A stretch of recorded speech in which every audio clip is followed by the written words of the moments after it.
Muy buenos días a todos. Siempre es una gran bendición para mí poder traerles la palabra de Dios, pero en particular ese domingo, ya que por unos días allí pensé que no iba a poder contar con este privilegio de estar enfrente de ustedes. Soy muy agradecido a Dios por su fidelidad y por las oraciones de ustedes. Muchísimas gracias. Si tienen sus Biblias, por favor, acompáñenme a la epístola de Hebreos y estaremos en el capítulo 5, Hebreos capítulo 5. Y quisiera iniciar plantándoles una pregunta. La pregunta es muy simple. ¿Cuál es la necesidad más grande que el hombre tiene? La necesidad más grande que el hombre tiene. Tal vez alguien dirá comida, un doctor seguramente dirá oxígeno o sangre o algo parecido. Tal vez alguien que sea más emocional diga amor, un esposo, tal vez un trabajo, una esposa, no sé. Pero espero que un creyente daría una mejor respuesta, ¿no es cierto? Creo que la mayoría de los cristianos dirían, el hombre necesita a Dios, ¿sí o no? Sin embargo, hay un problema esencial con esa respuesta, un problema que Hebreos 5 explica, donde explica que la necesidad más grande que el hombre tiene es, ¿listos? Un sacerdote. Un sacerdote, ¿cómo que un sacerdote? Un abogado. Sí. Puedes vivir días sin comida, puedes vivir segundos sin oxígeno, no sobrevivirás ni un milisegundo sin un sacerdote en el cielo. Y para entender un poco de por qué digo esto, debemos recordar un poco de lo que el autor nos ha dicho en el capítulo 4. Si recuerdan, el autor estaba exhortándonos un poco fuerte, pero lo merecemos, un poco fuerte, de que no debemos caer en el ejemplo de desobediencia de los israelitas.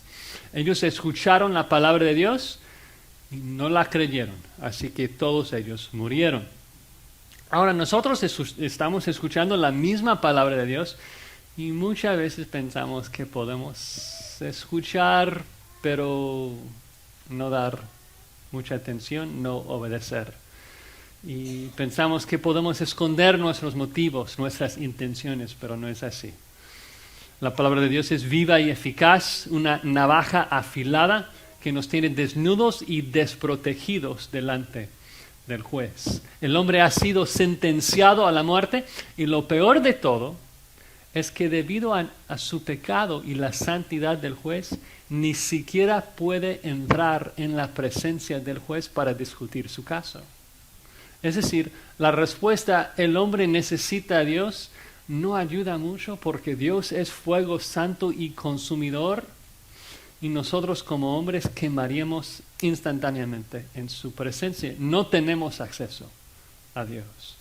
Job lamenta esto, ¿no? Cuando dice que Dios no es hombre como yo, para que yo le responda y vengamos juntamente a juicio. No hay entre nosotros árbitro que ponga su mano sobre nosotros dos. Sin árbitro, sin intercesor, sin un abogado, en palabras bíblicas, sin un sacerdote, no hay esperanza alguna. El punto es que si nosotros vamos a escapar de la muerte eterna, necesitamos un sacerdote que pueda hacernos inocentes, porque no lo somos. Somos culpables y merecemos la muerte. Entonces, este sacerdote tendrá que recibir el castigo que nosotros merecemos vicariamente, limpiándonos de todo nuestro pecado. Además, este sacerdote tendrá que compartir la misma santidad de Dios para después de hacer el sacrificio poder entrar en la corte divina y abogar a nuestro favor, probando nuestra inocencia con su sacrificio. Ese es el sacerdote que necesitamos. Y gracias a Dios, este es el sacerdote que tenemos en Cristo Jesús. El problema es que para el judío del primer siglo esto no tenía mucho sentido. Ya tenían su sumo sacerdote que estaba en el templo haciendo sacrificios. Entonces el autor tiene que probar, tiene que mostrar que Cristo es este sumo sacerdote superior a cualquier otro sumo sacerdote del antiguo pacto. Así que si tienen sus Biblias, Hebreos 5, y vamos a ver una comparación entre los sacerdotes humanos del Antiguo Testamento y nuestro Cristo, para que confiemos más en Él. Primero el autor nos va a hablar de los sacerdotes humanos y luego veremos a Cristo, el único Rey sacerdote, Dios, hombre. Así dice entonces Hebreos capítulo 5, versículo 1. Porque todo sumo sacerdote tomado de entre los hombres es constituido a favor de los hombres en lo que a Dios se refiere, para que presente ofrendas y sacrificios por los pecados, para que se muestre paciente con los ignorantes extraviados, puesto que Él también está rodeado de debilidad. Y por causa de ella debe ofrecer por los pecados, tanto por sí mismo como también por el pueblo. Y nadie toma para sí esta honra, sino el que es llamado por Dios, como lo fue Aarón.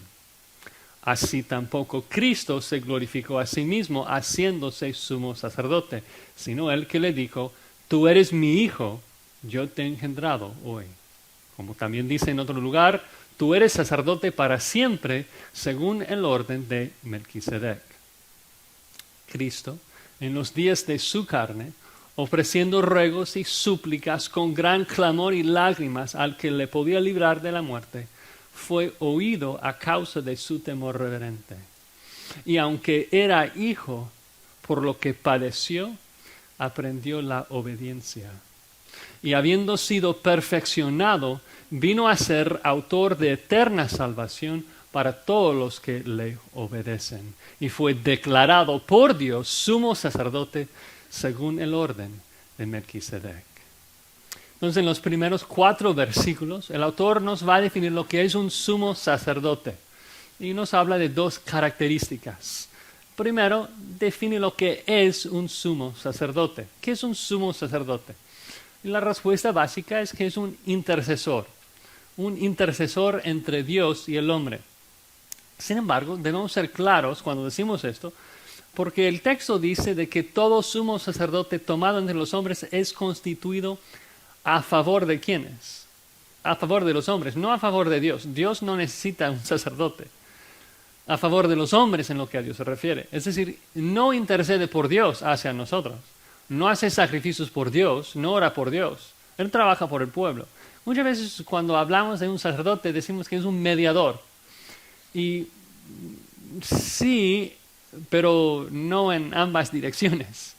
O sea, solamente trabaja para nosotros, es como un abogado. Dios no necesita el abogado, nosotros necesitamos el abogado, nosotros necesitamos el sacerdote. Solamente trabaja en una dirección. Y también quisiera hacer otra aclaración ya acá al inicio, porque muchos piensan que desde acá en el versículo 1 está hablando de Cristo. Por ejemplo, cuando dicen allí de que todo sumo sacerdote es tomado de entre los hombres, muchos desde acá comienzan a ver conexiones con Cristo. Y debemos tener cuidado. Muchos, por ejemplo, dicen, ok, todo sacerdote es tomado entre los hombres, entonces el punto es que Cristo tiene que ser tomado de entre los hombres. Él se hizo hombre. No es el punto todavía. Es cierto que Cristo se hizo hombre y esto lo califica como sacerdote, pero debemos cuidar el contexto. El autor no está hablando de Cristo todavía, está hablando de sacerdotes del Antiguo Testamento, del Antiguo Pacto, y simplemente está afirmando, todos los sacerdotes humanos del Antiguo Pacto, los que son tomados de entre el pueblo, fueron constituidos para trabajar a favor de su gente. Sé que no está hablando de Cristo, porque si miran ahí abajo en el versículo 3, observan que dice que todo sumo sacerdote de los cuales estamos hablando tiene que ofrecer sacrificios por sus propios pecados. ¿Cristo tiene que hacer esto? No, estamos hablando de sumos sacerdotes del Antiguo Pacto, hombres. Luego, obvio, nos va a hablar de las conexiones de Cristo, pero el punto del autor no es tanto mostrarnos cómo es que Cristo cumple los requisitos de un sacerdote del Antiguo Pacto, sino cómo es que Cristo supera y es mejor que los sumos sacerdotes del Antiguo Pacto. Pero en resumen, el sumo sacerdote normal del Antiguo Pacto es un intercesor, trabajando a favor de los hombres en su relación con Dios. Ahora sigue con su definición y nos habla del trabajo del sacerdote. ¿Qué hacía un sumo sacerdote? Bueno, dice allí de que es constituido para que presente ofrendas y sacrificios por los pecados. Probablemente el autor hubiera presentado varios trabajos diferentes, la oración, no sé, pero recalca un solo trabajo, el principal, el más importante del sumo sacerdote. ¿Qué es lo que el sumo sacerdote hacía?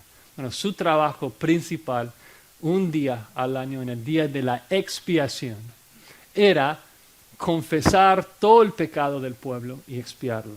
Él primero tomó un becerro y lo sacrificó para purificar su propio pecado, y luego tomó 2 machos cabríos y confesó todo el pecado del pueblo. Luego lo puso allí sobre el macho cabrío, sacrificó uno y luego dejó el otro ir en el desierto.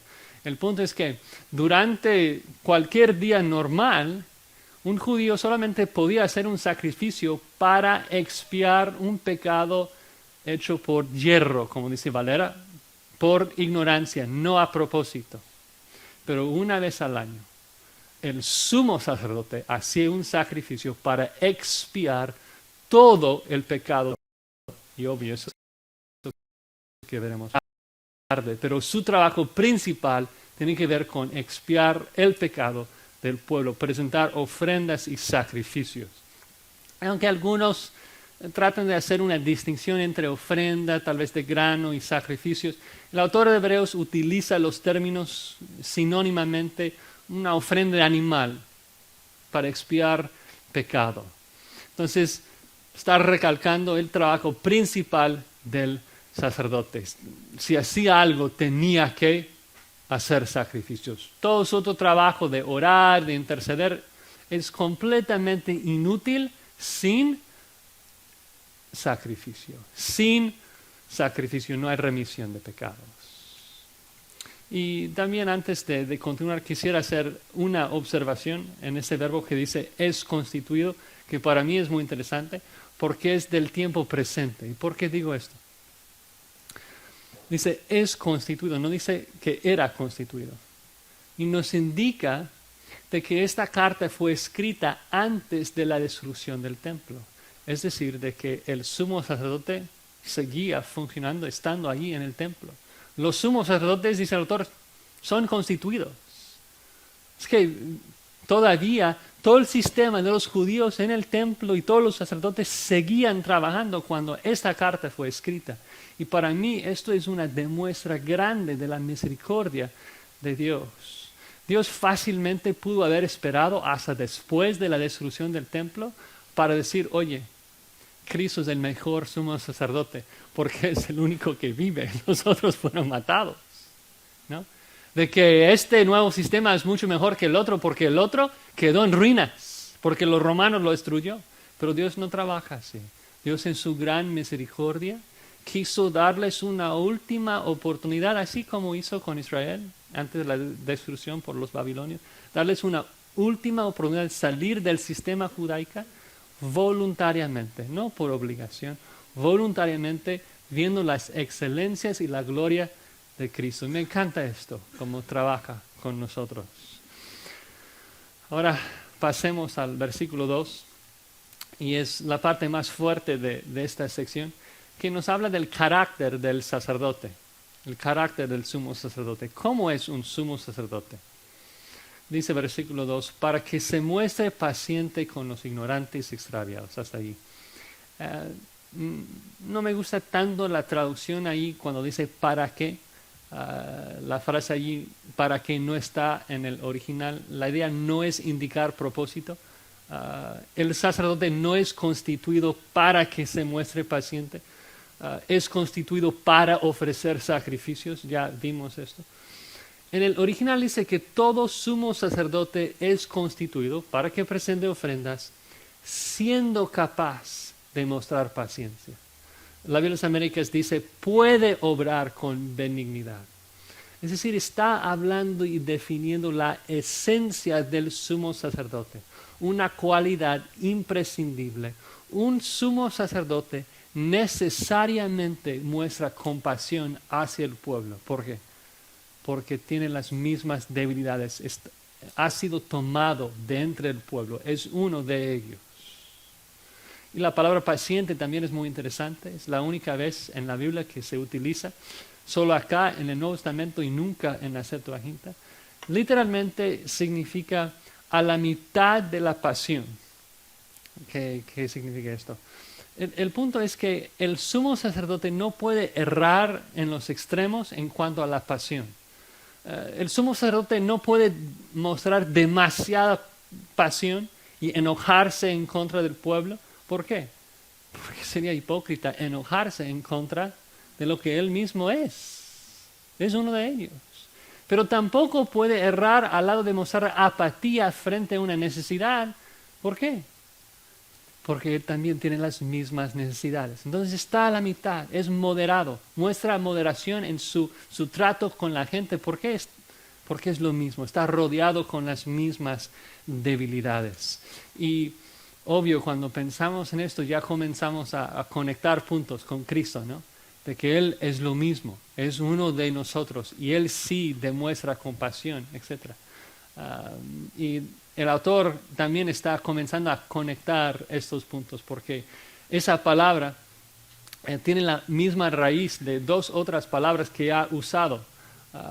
Decir de que todo sumo sacerdote es moderado en su demuestra de pasión, también ha dicho que Cristo demuestra compasión, la misma raíz en 4:15. Va a decir que Cristo sufrió la pasión en el 5:8. Está conectando todas las mismas raíces, mostrando que Cristo demuestra lo mismo. Es uno de nosotros y tiene compasión. Pero en este punto no estamos allí todavía. Estamos hablando de un sumo sacerdote normal del antiguo pacto. Y el punto es que todos ellos muestran moderación, son benignos porque son tomados de entre el pueblo. Ahora, ¿cómo es el pueblo que ellos representan? ¿Cómo es el pueblo? Dice ahí, ignorante y extraviado. Qué amable descripción. Ignorante y extraviado. Pero es la verdad, es la verdad. La palabra ignorante puede ser muy negativa, como los falsos maestros que ignoran ciertas cosas, pero puede ser un poco más positiva. Pablo dice que recibió misericordia porque lo que hizo antes de Cristo fue por ignorancia. En el contexto yo creo que es más la idea, porque la palabra ignorante en el Antiguo Testamento es algo que es una palabra común. Recuerdas que en el Antiguo Testamento habla mucho de los pecados cometidos por hierro, como dice Valera, inadvertidamente. Es esa misma palabra, por ignorancia, sin saber. Nos parece que habla, no tan decir de que el pueblo es obstinado y pecador y terrible, eso es cierto, pero no es el punto acá. El punto es que es débil, es ignorante. También extraviado es igual. Puede ser muy fuerte y negativo. Alguien que erra, como en Hebreos 3, que los israelitas siempre vagaban, siempre erraban en sus corazones. Pero también es la palabra que Cristo usa para hablar de la oveja descarriada, la oveja extraviada. Entonces, pensando en los dos términos juntos, ignorante, extraviado, y dándonos cuenta de que en la frase que sigue el autor mismo resume la idea, decir de que estaba rodeado de debilidad. El punto es que el sacerdote es débil, está rodeado de la misma debilidad que la gente. Otra vez esa palabra debilidad, está rodeado de debilidad, no enfatiza tanto el pecado necesariamente. El autor va a enfatizar eso en el versículo 3 después. Pero acá simplemente está hablando de debilidad en general, más genérico, más extenso. Claro que el sacerdote peca como el pueblo peca, pero el punto es que habla de todo tipo de debilidad. Las Américas la traduce como flaqueza. El punto es que el sumo sacerdote sabe lo que es tener sed y cansancio, sabe lo que es sentir lastimado, tener necesidades, está rodeado, completamente rodeado de las mismas cosas, la misma carne, los mismos huesos que el pueblo. También esa palabra rodeado es una palabra que el autor usa en Hebreos 12, que habla de que tenemos un gran nube de testigos rodeándonos por todas partes como un estadio. El sacerdote no se puede escapar de las debilidades de la gente, ¿no? Y esto hace que pueda compadecerse con la gente que ministra. Y luego acá en el versículo 3 el autor demuestra esa debilidad con un dato muy importante, porque claramente manifiesta la superioridad del sacerdocio de Jesucristo. Todo sumo sacerdote del antiguo pacto tenía que primero ofrecer sacrificios por sí mismo, por su pecado, y luego por el pueblo. Cristo no es un pecador, así que no tiene que hacer esto. Bueno, versículo 3 dice, y por causa de ella debe ofrecer por los pecados, tanto por sí mismo como también por el pueblo. Observen que dice debe ofrecer. Una palabra muy fuerte que probablemente denota una obligación legal. Y el punto es que la ley ordenaba que el sacerdote lo hiciera. Tenía que sacrificar el becerro y limpiarse a sí mismo antes de ofrecer los machos cabríos. Y el orden, las palabras acá es muy, muy enfático también, de que está diciendo que en la misma manera que el sacerdote ofrece por los pecados del pueblo, tiene que hacer lo mismo por sí mismo. Es igual, demuestra la debilidad del sacerdote, demuestra su solidaridad con el pueblo, demuestra su capacidad de compadecerse con ellos porque es igual de pecador. Tiene que sacrificar para su pecado de ellos, pero también tiene que sacrificar por su mismo pecado. Nunca puede decir, ustedes los pecadores. Él también hecho de lo mismo. Tiene que hacer lo mismo. No está por encima de ellos en cuanto al pecado. Está en la misma situación, bajo las mismas condiciones. Y creo que es por eso que el autor toma tanto tiempo en esa carta, en todo Hebreos, para mostrarnos que Cristo puede compadecerse con nuestras debilidades. Porque en la mente de un judío, tal vez aún en la mente de un hispano, uno pensaría de que una María, un sacerdote caído, otro pecador, uno pensaría que otro pecador simpatizaría mejor con nuestras debilidades. Uno tal vez pensaría esto. Entonces el autor toma mucho espacio para probar que no, Cristo nos entiende perfectamente, de hecho aún mejor que otro caído como nosotros. Pero hay que esperar hasta el versículo 7 para esto. Ahora llegamos al versículo 4, en donde el autor nos habla de que hay otro requisito para un sacerdote y es que tiene que ser llamado por Dios. Dice, nadie toma para sí esta honra, sino el que es llamado por Dios, como lo fue Aarón. Nadie toma esta honra. Este es el mismo verbo del versículo 1. Nadie que es tomado para el sacerdocio, toma el sacerdocio. Sería una contradicción. Es imposible. Tiene que ser llamado por Dios. Y eso es muy importante. El sacerdocio es un oficio que por definición solamente se nombra por selección. Tal vez uno podría autodenominarse rey o emperador u otro oficio, pero imposible nombrarse sacerdote. El sacerdote necesariamente, en particular el sumo sacerdote, necesariamente tiene que ser seleccionado por Dios. Seleccionado por Dios. Si Cristo no fue seleccionado por Dios, no puede servir como nuestro sumo sacerdote. Eso es muy importante. Y también es una honra, un honor servir de esta manera. Y eso es obvio cuando consideramos a Aarón, como el final del versículo menciona, como lo fue Aarón. Pensamos en Aarón. Pensamos en el honor que era ser el único sumo sacerdote, la única persona en toda la planeta, en todo el universo, que tenía acceso al creador del universo. Una vez al año, pero el único que podía entrar en el lugar santísimo. Qué privilegio para este hombre servir de esta forma. Y también en Aarón observamos que nadie puede apoderarse o tomar el sacerdocio, tiene que ser llamado por Dios. Por ejemplo, si pensamos en Aarón, ¿qué es la historia más famosa cuando pensamos en Aarón? Cuando su vara florece, ¿no? Pensamos entonces en números 16 y 17. ¿Qué pasó? Bueno, los hijos de Coré vienen y comienzan a quejarse frente a Moisés y Aarón. Y dicen, oye Moisés, ¿por qué tú tienes que ser el líder? ¿Y por qué Aarón, el único sumo sacerdote? Nosotros somos hijos de Leví. Nosotros debemos también tener ese derecho. ¿Qué hace Dios?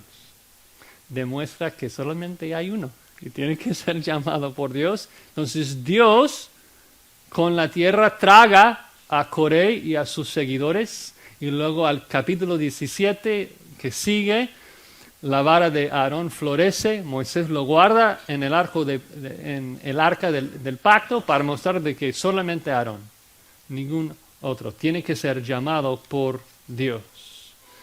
Entonces, en resumen, el primer punto, el autor define el sacerdocio con 2 datos. Primer dato, todo sumo sacerdote ministra a favor del hombre con compasión, con entendimiento, porque es lo mismo. Segundo punto, todo sumo sacerdote es llamado por Dios. Ahora va a tomar los mismos 2 puntos y mostrar que Cristo ha sido llamado por Dios y también nos entiende y puede compadecerse con nosotros. Entonces ahora Cristo, versículo 5, dice, así tampoco Cristo se glorificó a sí mismo haciéndose sumo sacerdote, sino él que le dijo. Y creo que el judío, al escuchar eso de que, bueno, Cristo es nuestro sumo sacerdote, hubiera pensado, oye, pero ya tenemos un sumo sacerdote. Ya lo tenemos, está ahí en el templo. ¿Qué derecho tiene Cristo para reemplazarlo? A lo mejor Dios lo va a tragar a él como lo hizo con Coré. Dios ya ha llamado al sumo sacerdote, sirve en el templo. ¿Qué derecho tiene Cristo para reemplazarlo? Entonces, desde el capítulo 5 hasta el capítulo 10, el autor toma mucho espacio para argumentar y probar de que Cristo sí es un mejor sacerdote, hizo un mejor sacrificio. Pero antes de hablar de esas cosas, antes de exaltar el sacrificio de Jesucristo, que Él hizo una vez para siempre para perfeccionarnos y purificarnos, como lo hace en el capítulo 10, primero tiene que probar que Cristo tiene el derecho de servir como nuestro sumo sacerdote. Bueno, Cristo hizo un magnífico sacrificio, pero ¿qué vale esto si Él no está funcionando como nuestro sumo sacerdote? Tiene que ser nombrado nuestro sumo sacerdote para ofrecer este sacrificio a nuestro favor. Entonces el autor toma espacio acá para mostrarnos que Cristo ha sido llamado nuestro sumo sacerdote y tiene el derecho de hacer sacrificios a favor de nosotros. Así que comienza diciendo, mira, Cristo no se autodominó sacerdote, no se glorificó a esa posición. El que le glorificó era Dios mismo, el Padre. Dios lo glorificó al hacerle sumo sacerdote y lo hizo, y lo voy a probar con 2 citas. Salmo 2 y Salmo 110. Y cita 2 pasajes en conjunto, que si los tomamos en conjunto, son 2 salmos obviamente mesiánicos, en donde Dios glorifica al Mesías por encima de cualquier otro, diciendo que el Mesías es el rey sacerdote. Entonces, primero Salmo 2, que ya lo leímos, pero dice allí, tú eres mi hijo, yo te he engendrado hoy. Obvio, esta cita es muy interesante, lo vimos hace tiempo en Hebreos capítulo 1, donde expliqué un poco de que habla de la entronización del Mesías, la entronización de Cristo, su exaltación, así como Romanos 1:4 y Hechos 13:33 afirman. Pero no tenemos tiempo para regresar y ver los detalles otra vez. El punto acá es preguntarnos, oye, ¿cómo es que esta cita demuestra y prueba que Cristo fue llamado sumo sacerdote?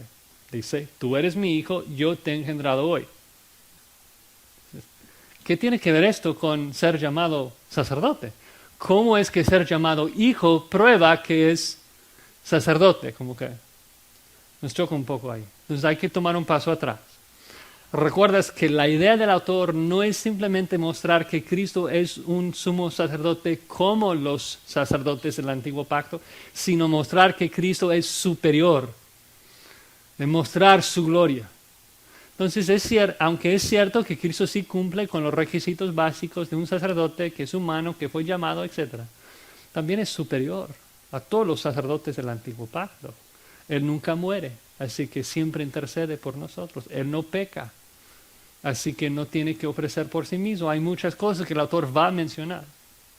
Pero una de las cosas más importantes que más demuestra la gloria de Cristo por encima de los otros sacerdotes es el hecho de que en el antiguo pacto los oficios del rey y del sacerdote jamás fueron mezclados. En el antiguo pacto no se mezcló los oficios del rey y del sacerdote. Ningún sacerdote del linaje de Aarón tuvo derecho de reinar. De hecho, cualquier rey o sacerdote que intentó tomar ambos oficios en el antiguo pacto fue disciplinado seriamente por Dios. Pensamos en Saúl, pensamos en Usías. Ahora regresamos a Salmo 2 con eso en mente. Es un salmo obviamente mesiánico. Un salmo que habla de Cristo, porque se amotinan las gentes contra Jehová y contra su ungido. Habla de Cristo, habla del Mesías y afirma que el Mesías va a reinar, que Él es rey. Salmo 2:6, yo he puesto mi rey sobre Sión. El Mesías reina y Él es llamado Hijo de Dios. Salmo 2 entonces habla del cumplimiento del pacto de David, en donde Dios promete ser el padre del Hijo de David, el Mesías.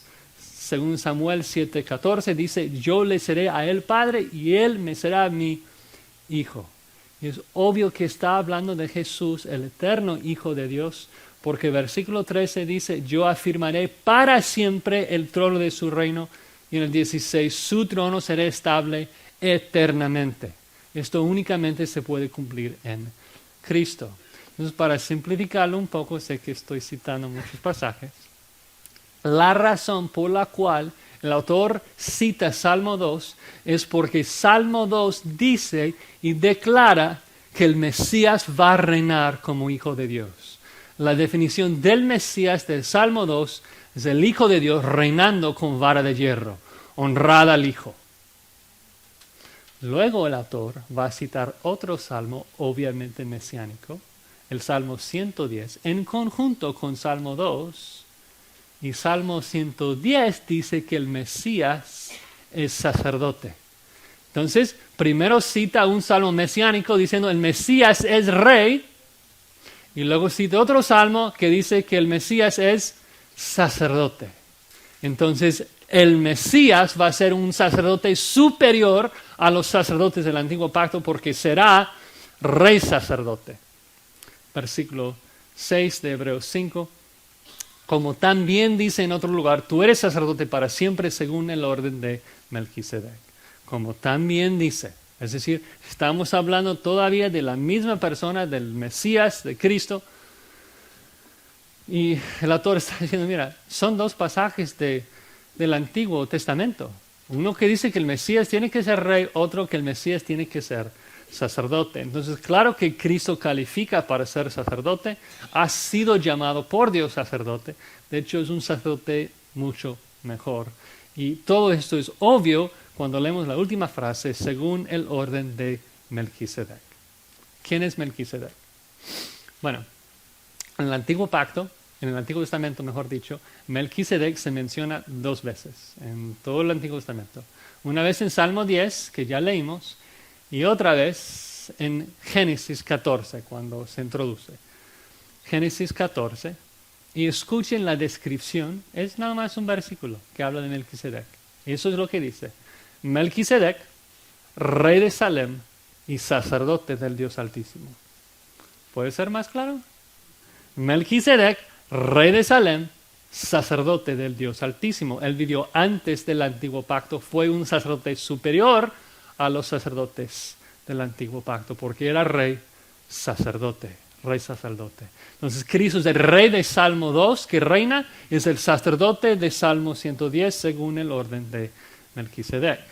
Ahora, queremos entender cómo es ese sacerdocio de Melquisedec, pero el autor nos hace esperar varios capítulos, no lo explica hasta el capítulo 7 porque quiere primero darnos un regañazo. Y nos da un regaño fuerte de que no podemos entender lo que quiere decirnos de Melquisedec porque somos tan desobedientes. Pero gracias a Dios, después de regañarnos, nos explica. Y ya que nosotros tenemos la ventaja de tener el libro acá, podemos brincar el regañazo para otra oportunidad y leer capítulo 7. Y resumiendo lo que dice, podemos observar de que recalca lo mismo, de que el sacerdocio del Melquisedec es superior al sacerdocio de Leví. ¿Por qué? Porque primero, Melquisedec es rey, sacerdote, y segundo, porque el sacerdocio del Melquisedec es un sacerdocio perpetuo, sin ser ligado a ninguna genealogía. Es decir, para ser sacerdote de Leví tienes que nacer de cierta familia y luego solamente ministras como sacerdote cierto tiempo, no hasta después de los 30 años y hasta cierta edad, luego tienes que jubilarte y luego mueres. ¿Y qué pasa luego? Nada.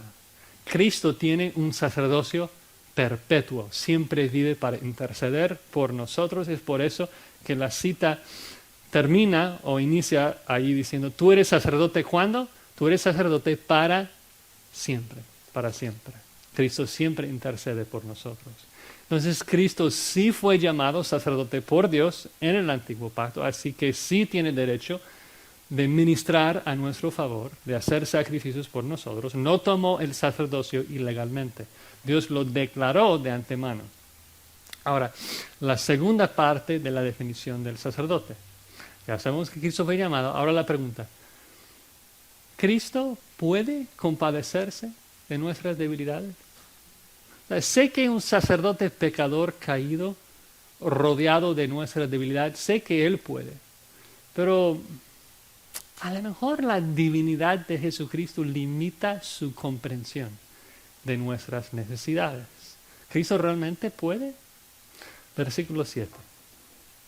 Cristo, en los días de su carne, ofreciendo ruegos y súplicas con gran clamor y lágrimas al que le podía librar de la muerte, fue oído a causa de su temor reverente. Dice, Cristo en los días de su carne, interesante, implica que Cristo existía antes, que es preexistente, que es eterno. Entonces, otra vez la pregunta surge, ¿un ser eterno, omnipresente, etcétera, sin necesidades, puede entender nuestras necesidades? Bueno, dice que este Cristo durante estos días estaba ofreciendo ruegos y súplicas con gran clamor y lágrima. Eso es tan rico en significado, porque habla mucho de la genuina humanidad de Cristo. Cristo no habitó en una carne humana, se hizo carne. Uno no ruega, uno no suplica con clamor y lágrimas, a menos de que tiene que hacerlo. Uno no clama a menos que esté en necesidad. Pero qué interesante, ¿no? Que nos preguntamos, ¿Dios tiene necesidades? Jamás. Dios jamás ha tenido una necesidad. No es como que tenía que crearnos porque tenía necesidades. No. Dios no tiene necesidades. Cristo en los días de su carne necesitaba cosas. ¿Por qué clamó con lágrimas? Porque humanamente hablando, sí. Si tenía hambre y creando comida hubiera negado su humanidad. Entonces se sometía. Esa palabra ruego, habla de una petición, oración, pero implica urgencia, una emoción más fuerte de que lo normal. Súplica es una palabra única en el Nuevo Testamento que enfatiza la sumisión de Cristo. Él era el Hijo, el creador del universo, pero aún así no demandaba, sino que suplicaba. Qué rico. Cristo vivía en total dependencia durante los días de su carne, rogando y suplicando a Dios, con gran clamor y lágrimas, dice, que enfatiza la emoción real, humana de Jesucristo en su vida terrenal. Gran clamor, literalmente habla de un grito, un llanto fuerte. Y obvio va conjunto con lágrimas. Y cuando pensamos y consideramos esto de rogar y suplicar con gran clamor y con lágrimas, obviamente nuestra mente corre al huerto de Getsemaní, ¿no es cierto? Pensamos en la cima de la emoción de la vida terrenal de Jesucristo. Cuando estaba en tanta angustia que Lucas dice que estando en agonía, Oraba más intensamente y era su sudor como grandes gotas de sangre que caían hacia la tierra. Lucas 22, 44. Y obvio, cuando pensamos en eso, luego pensamos en la oración: Padre, si quieres, pasa de mí esta copa. Este Cristo sí nos entiende. Este Cristo sí estaba rodeado con nuestras mismas debilidades. Sin embargo, el hecho de conectar nuestro versículo con esta oración en el huerto de Getsemaní puede afectar de forma dañina nuestra interpretación. ¿Por qué digo esto? Leemos otra vez Hebreos 5:7. Observan que dice que Cristo oró al que le podía librar de la muerte y que fue oído. Ahora, si esto se refiere a la oración de Getsemaní, Padre, si quieres, pasa de mí esta copa, tenemos un problema. Porque Hebreos 5:7 dice que Dios oyó su oración. Si Cristo oró, pasa de mí esta copa, y lo oró al que le podía librar de la muerte física, y luego nuestro autor dice que fue oído, entonces la pregunta es, ¿por qué murió? ¿Qué está pasando? Bueno, primero, establecer que no hay lugar a dudas que la palabra allí fue oído es muy fuerte y significa que la oración de Jesucristo fue contestada afirmativamente. Entonces no está diciendo de que Cristo oró muy intensamente y que el Padre escuchó. Como que nada más decir, sí está orando allí, sí lo escucho, pero no hizo nada. No, la palabra significa que contestó la oración afirmativamente. ¿Qué significa esto? Porque si el texto dice eso, entonces Jesús oró y fue oído, así que Dios sí lo libró de la muerte. La pregunta luego es, ¿qué significa esto de que lo liberó de la muerte? Porque sabemos de que murió en la cruz. Bueno, cuando el texto dice que oró al que le podía librar de la muerte, el punto no es de que Cristo oró, Dios, es que no quiero ir a la cruz, sácame de esto. Y que luego Dios contestó. No, está diciendo algo mucho más profundo. Habla de la oración de Cristo aún más ferviente que la primera mitad, quita de mí esta copa. Se refiere más a la segunda mitad, donde dice que, pero no se haga mi voluntad sino la tuya. Cristo, obvio, en su humanidad no quiso sufrir, era humano. ¿Qué humano quisiera ser crucificado, abandonado por su Padre? Nadie.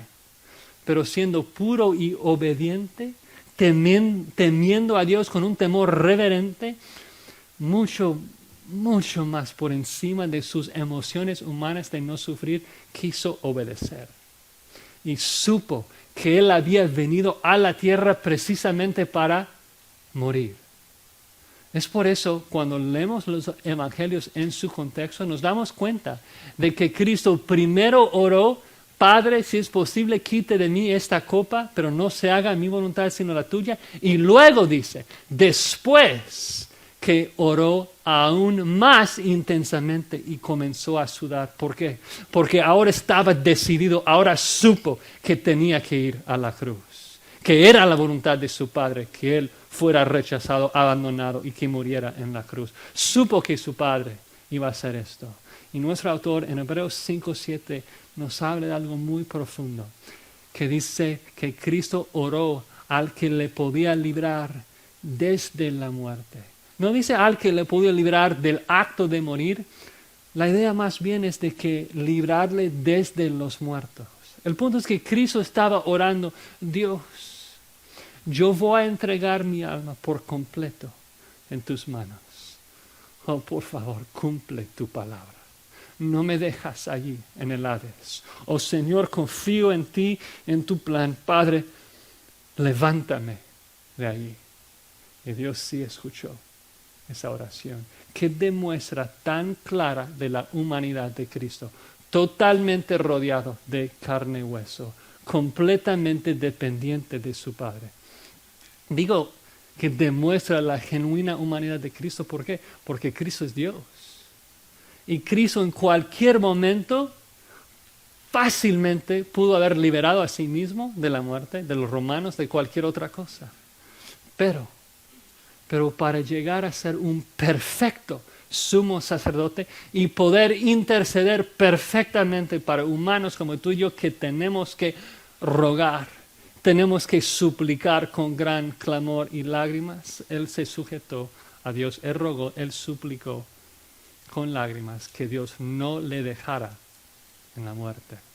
Qué maravilloso. Tantos misterios ahí, hermanos, tantas cosas que quisiéramos, que yo quisiera entender, tantas cosas tan por encima de mi capacidad para entender. Pienso en la Trinidad, la relación entre Cristo y su Padre ahí en la tierra. Pienso en la relación entre la humanidad de Cristo y su divinidad. Me pregunto, ¿cómo es que el autor dice de que Cristo dejó su alma al Padre y que el Padre le levantó entre los muertos? Que Jesucristo simplemente se sometió. Cuando Jesucristo mismo en la tierra dice, destruye este templo y yo lo levantaré en 3 días. Tantas cosas que mucho más allá. Pero la respuesta en nosotros es que es adorar. Adorar al Dios que es mucho más allá de nuestro entendimiento. Adorar al Dios que tenía ese plan. Adorar al Dios que envió a ese Hijo para morir por nosotros. Qué increíble y qué tanto debe avivar nuestra adoración, pensar en esas cosas. Adorar al Hijo quien hizo eso por nosotros. Y se pone aún más intenso porque ni siquiera hemos terminado con el versículo 7. Ven allí que termina diciendo que Cristo fue oído a causa de ¿qué? A causa de su temor reverente. ¿Qué significa esto? Significa que Dios levantó a Jesucristo a causa de su temor reverente. Cristo fue resucitado porque obedeció a su Padre, porque temió a su Padre, porque temblaba ante su Padre. Cristo durante su vida terrenal no recibió favoritismo. Cristo no recibió un trato preferencial. Cristo vivió como un hombre perfecto. El Padre no lo levantó de entre los muertos porque era su Hijo. El texto explícitamente dice que no, explícitamente dice que por su temor reverente. Por decirlo así, y sé que suena raro, pero Cristo ganó su resurrección a través de una vida perfecta. Suena raro porque siempre decimos que nadie puede ganar el cielo a través de sus propias obras. Nadie puede ganar el cielo con sus propias obras. Nadie menos uno. Cristo sí ganó. Sí, Cristo mereció el cielo. ¿No? Él es el único, pero Él vivió en perfecta santidad durante toda su vida y sí tuvo el derecho de entrar en la presencia santa de Dios basado solamente en sus propios méritos. Él lo mereció. Obvio, Él murió porque Dios le hizo pecado por nosotros, pero lo que mereció era el cielo. El cielo. Esta verdad me da tanta paz, hermanos, pensar de que Cristo vivió así como nosotros vivimos, que el Padre escuchó sus súplicas por su temor reverente. Porque a veces uno lee la Biblia y dices, sí, Dios tuvo mucho cuidado de Jesucristo, pero es porque era su Hijo, que Él tenía complacencia. Es por sí, sé que el Padre está cuidando mucho a Jesucristo, pero es porque es su Hijo unigénito. Dice que el Padre estaba atento a las oraciones de Jesucristo porque por su temor reverente. ¿Quieres que tu Padre en el cielo esté atento a tus oraciones? Témelo, así como Cristo hizo. Y te puedo garantizar que el Padre te escuchará a ti en la misma manera que escuchó a su Hijo Jesucristo. Dios Padre no le mostró favoritismo. Él vivió perfectamente como un humano para luego perfectamente comprendernos y ministrar como nuestro sumo sacerdote. Versículo 8. Aunque era hijo, por lo que padeció, aprendió la obediencia. El eterno Hijo de Dios aprendió. No lo esperaríamos. Por eso que dice, aunque era el Hijo. Okay. Es el Hijo de Dios, el resplandor de la gloria de Dios, el creador del universo. Es omnisciente, tiene todo conocimiento. Entonces no esperaríamos que Él fuera sujetado al aprendizaje, ni mucho menos a través del padecimiento. Pero para llegar a ser un perfecto sumo sacerdote tenía que. Claro que antes de encarnarse Jesús supo lo que era la vida humana, pero después de su vida lo entiende de otra forma. Uno puede saber algo, ¿no es cierto? Pero se compadece mejor cuando lo haya vivido.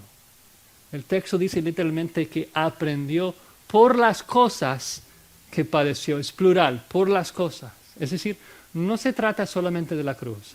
Habla de toda su vida, la totalidad de sus tentaciones, la totalidad de sus experiencias. Aprendió de todo, aprendió cómo ser un perfecto sumo sacerdote para tú y yo.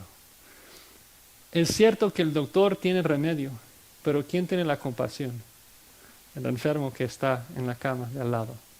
Cristo ahora tiene los dos. Tiene todo poder para ayudarnos y toda la compasión para saber cómo ministrar a nosotros. Él sí califica como sumo sacerdote porque Él sí está rodeado con la misma debilidad.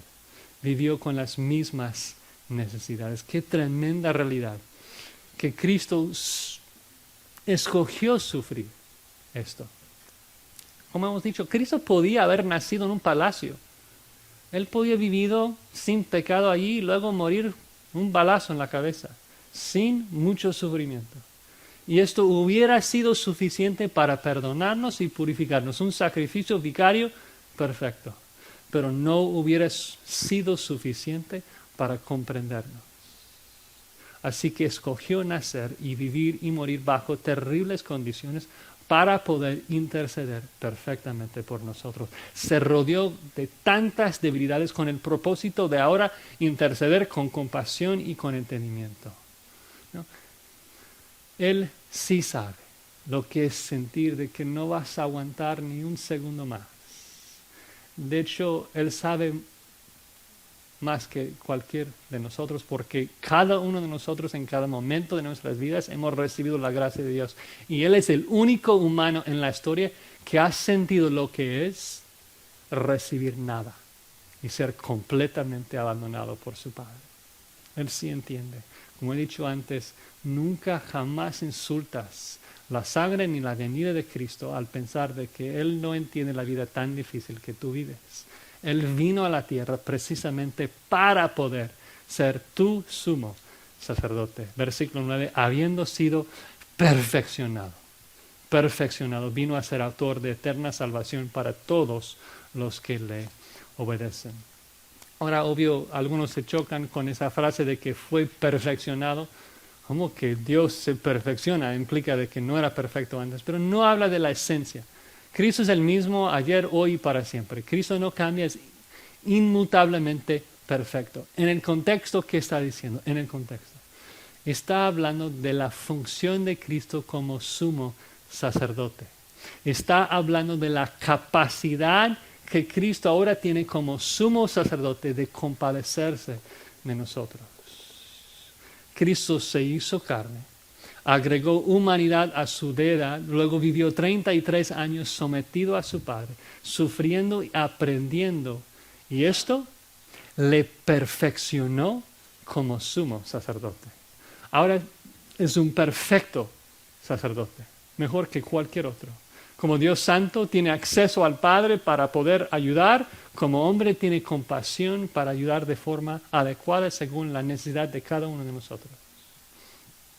Y ya como un perfecto sacerdote, dice que ha llegado a ser el autor de eterna salvación. Qué lindo. Me encanta esa palabra autor allí. Es muy interesante. La primera vez que lo estudié estaba leyendo y viendo cómo es que la palabra se traduce en otros lugares en el Nuevo Testamento. Y me sorprendió de que en general la palabra se traduce en la Reina Valera como delito. Cristo es el delito de nuestra eterna salvación. ¿Y qué está pasando? Hay que estudiar, ¿no? Entonces comencé a estudiar y es un término legal. Un término legal que habla del motivo de un juicio. Y muchas veces en la Biblia, alguien dice, por ejemplo, de nuestro Señor Jesucristo, no hemos encontrado ningún motivo para crucificarlo. Y Valera lo traduce, no hemos encontrado en él ningún delito para crucificarlo. Pero la palabra en sí habla de ese motivo, esa razón para dar la sentencia. Muchas veces la sentencia es mala, pero en nuestro caso, en nuestro versículo, el veredicto será maravilloso. Entonces, en conclusión, quisiera regresar un poco a mi introducción. Recordarles que les dije que la necesidad más grande que tenemos es de tener un buen abogado, un buen sacerdote. Porque hemos sido acusados y sentenciados a la muerte y ni siquiera tenemos acceso al Padre Santo. Bueno, Jesús, quien es Dios hombre, por virtud de ser hombre, puede comunicarse perfectamente con nosotros, satisfaciendo todas nuestras necesidades.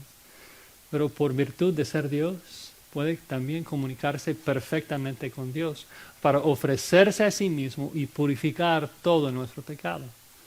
Y al final, el punto del versículo es que Cristo llega a ser el motivo, la razón o la causa de que el juez cambie nuestra sentencia de muerte eterna a vida eterna, dándonos una eterna libertad.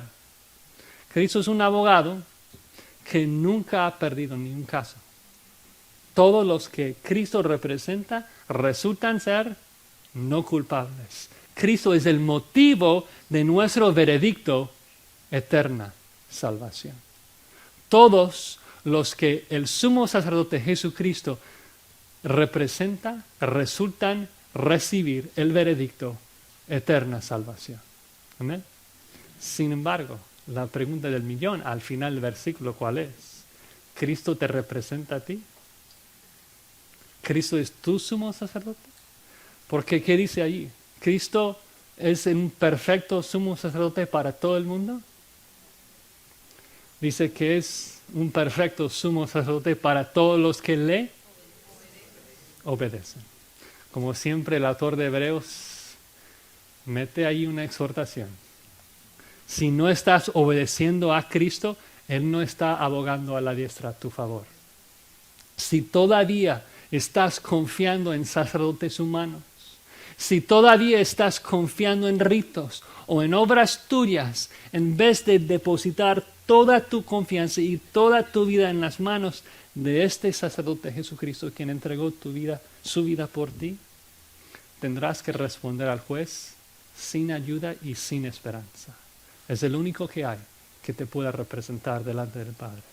No hay que tardar. Cristo es un perfecto sumo sacerdote que ha demostrado su perfección al vivir una vida humana perfecta, sujetándose hasta la muerte.